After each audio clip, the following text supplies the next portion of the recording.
Imphal. Sigumba JNMDA Academy na siliba Jhulon Yatra mari leina ekoi si yamna picture agasu ekoi gi ramdam si tongan ba culture mayam amana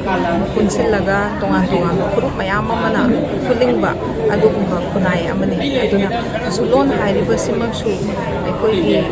yelhongwai degi leijara bahai tare ekoi gi asengba harau kumhai mak natragasu Puari tangkak amada syncretize tawraba matungda hojikti ekhoi oiba culture gi masala ma oiraba adugumba harau kumhai amani sigi harau kumhai sigi manungda Jhulon Yatra Festival haiduna JNMDA Academy na pangthoiba sigi maroiba pandam si khoi art and culture bilamda thoidokna singthaningai oiraba nioi ahum khak tongan ba award sing haibadi Sangeet Natak Akademi award phangakpasida makoibu miyam mamanda haidare makoina tawjariba art and culture gi field du da taw khoi dan do matugi ikai khumna ba moina moigi mafam amakhak JNMDA Academy na bibiduna moibu ikai khumna ba utpasina Jhulon Yatra Festival asigi mapung oiba thauramni moisi horen akoina festival siga mari leina pangthoiba thawim sida ikai khumna ba chagani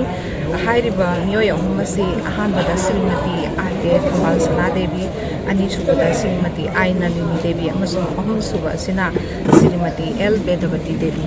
hairiba L Bedabati Devi si yamna sakhangnarabi folk song singer duni aduga ani amasina amuk jagoi gi lamda top phida ama phangduna Sangeet Natak Akademi na makoibu award pibirapadu dance academy na su makoida kai khunaba upham thoi haibdi pandam duda Jhulon manungsida Jhulon Yatra Festival haiduna mingtholaga makoibu kai khunabagi thoram duni si pangthok sagada haujiksi kumathoi suba sahi chagi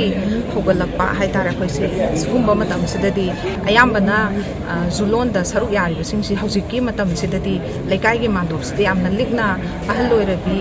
yakogi inambem sing aduwa abok si hoigumba khara natana angang oiringaida nupi macha singna kuba isai saambagi masak tudi uba phangdre masi lairik laisu tambagi lamda yamna thabak chinjan khibagira natragana masi sakpada thoidongna moida entertainment hai tarene adugumbagi nuaibadu pide na khalakpagira ihawa ma oina hojisi Jhulon dang nate kang singba bauda kitang kaino tawgra hai tar mami samjalakpase adugu handaki chahi sidadi kang singba bawbadi kitang masing yam khali chahi amani se langi natraga covid ki chaithengnara Jhulon dang nate any festival se masi yam likna tawni atopa amadana leibaki oiriba santi phangdabase masida oina focus tawkrakanda harau kumhai dudagi lapthokpra youth singsina participate tawrakanda hau launa yamna saru yagadawbado madudagi di kitang mami samba dawna uye do aigi oiba mota masi leibaki irangsina oibra haina sumaina khali